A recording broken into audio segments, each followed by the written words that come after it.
수학을 하시는 분들은 또 수학이 아니래도 여러분들이 한 번은 들어보신 이름입니다. 데카르트라는 사람이 있습니다.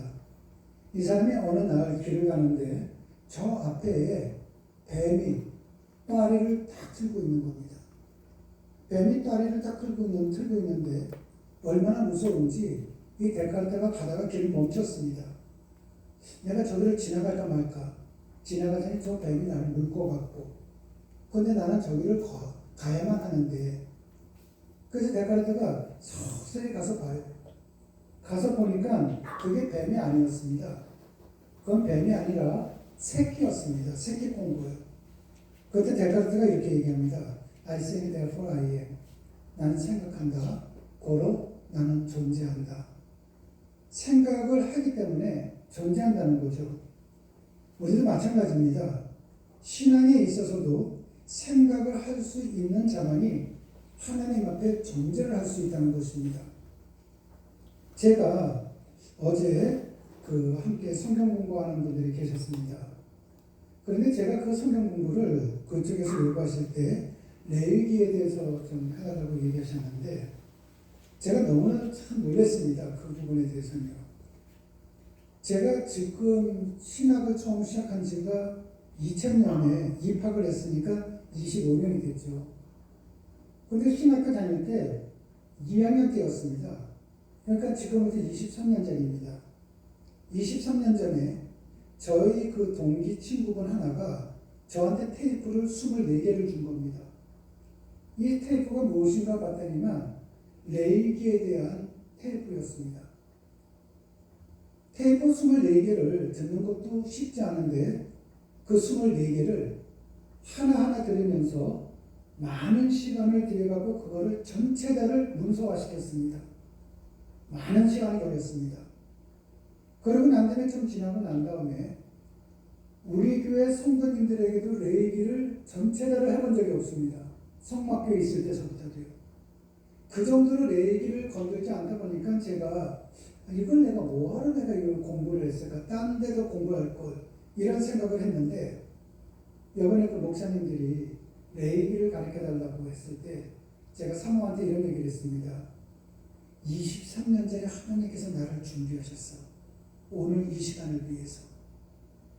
앞으로 한 1년 가까이 그분들에게 공부를 가르칩니다. 정말 23년 전에 그때는 그냥 했었는데 바로 이 시간을 위해서 하나님께서 나를 그때부터 준비를 시켰구나. 여러분, 우리가 하나님을 믿을 때, 하나님의 그 말씀을 들을 때 하나님께서는 선악을 분명히 하지 않습니까? 선한 거하고 악한 거하고요. 그래서 선 쪽으로 가고 악 쪽으로 가지 말라고 우리 하나님께서는 때때로 우리에게 권면도 하시기도 합니다. 또 우리 죄에 대해서 주님께서는 가르쳐 주시기도 합니다. 그런데 사람들이 이 하나님의 말씀을 가볍게 생각할 때가 너무 많다는 겁니다. 내가 이거 지금 모른다고 해도 사는데 지장이 없는데, 내가 뭐 이거 알았다고 해서 나아지는 것도 없는데, 이렇게 생각을 합니다. 그런데 하나님께서는 반드시 언젠가는 심판하신다는 겁니다. 심판 속에는 상과 벌이 있습니다.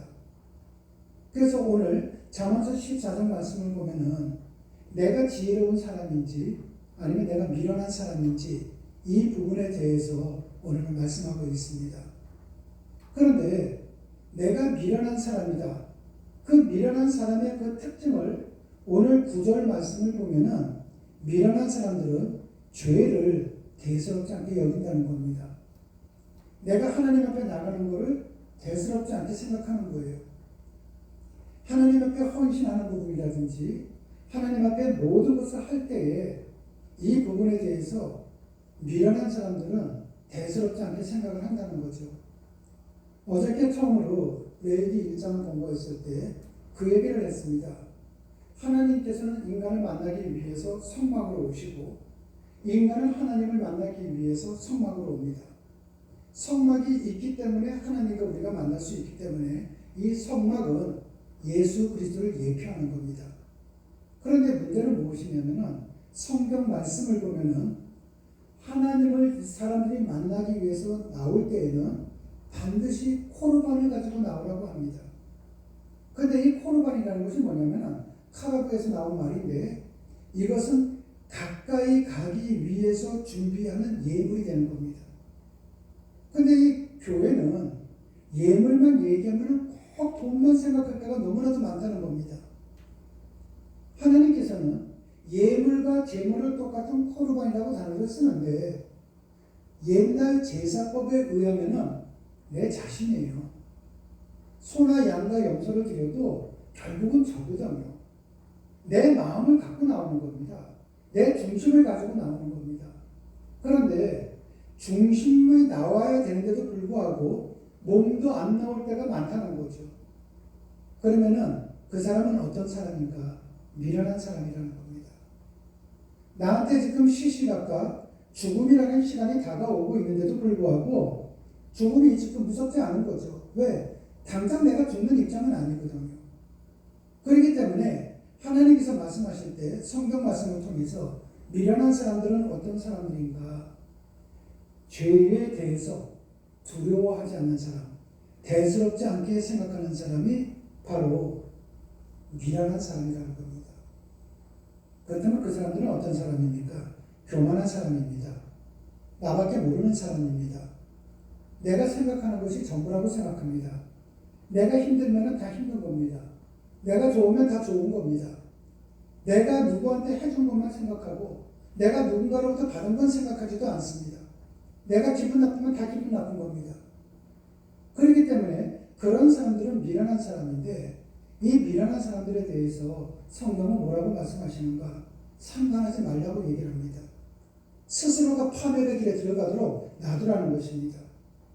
그런데 이것에 비해서 지혜로운 사람이 있습니다. 오늘 15절 말씀을 보면은 지혜로운 사람이란 어떤 사람인가? 죄에 대해서, 벌에 대해서 두려움을 갖는 사람입니다. 이러한 사람들은 하나님에 대해서 아는 것이죠. 겸손한 사람입니다. 그렇기 때문에 하나님의 말씀대로 살아가기 위해서 내 자신의 행동을 삼가할 줄 아는 사람입니다. 내가 하고 싶어서 하는 것이 아니라 하나님께서 기뻐하시는 건가 아닌가를 생각할 줄 아는 것이라는 겁니다. 이러한 사람들은 내가 누군가에게 한 것은 잊어먹고 내가 누군가로부터 받은 것은 생각하는 사람입니다. 내가 누군가에게 해준 것은 티를 내지 않고 내가 누군가로부터 받은 것은 항상 감사한 마음을 갖는 사람입니다. 이런 사람들을 가리켜서 그리스도인이라고 얘기하는 것입니다. 그래서 이러한 사람들이 훗날 죽음이 내 앞에 다가왔을 때 어떤 현상이 나타나는가? 죽음에 대해서 두려움을 느끼지 않는 사람은 지혜로운 사람이죠. 왜? 지금까지 그렇게 살아왔으니까요. 하나님의 심판이 있다는 걸 알고 하나님 앞에 내 자신을 드릴 줄 알고 하나님의 말씀대로 살아갈 줄 알거든요. 그런데 신앙 자체까지도 하나님에 대해서까지도 대수롭지 않게 생각을 하고 그저 몸만 왔다 갔다 한다든지 내 기분에 따라서 신앙생활을 한다든지 할 때에 그분들 앞에서는 기다리는 것은 지옥밖에 없다는 것입니다. 그렇다면 이 말씀이 우리에게 주는 메시지가 뭡니까? 지금도 늦지 않았으니까 무릎을 꿇으라는 것입니다. 하나님 앞에 겸손해지라는 것입니다. 내 자아를 내려놓으라는 것입니다. 그때 우리의 삶은 복된 삶이 된다는 것입니다. 저는 이런 의미에서 순복음 비전교회 모든 성도님들은 너무 나 생각하지 마십시오. 내가 누구에게 베푸는 것이 있다 할지라도 생각하지 마십시오. 내가 누구에게 어떠한 좋은 선행을 했다 할지라도 그 모든 걸 하나님이 다 알고 계십니다. 또한 내가 누군가로부터 받은 것에 대해서는 감사할 줄 아십시오. 내가 세상에 모든 그 중심 속에 있는 것이 아니라 하나님이 중심 속에 있다는 것을 알고 그 하나님의 말씀대로 살아가십시오. 그때야만이 인생을 다 살고 난 다음에도 후회하지 않는 그러한 사람들이 될 것입니다. 모두가 그렇게 되시기를 주님의 이름으로 축원합니다. 기도하시겠습니다.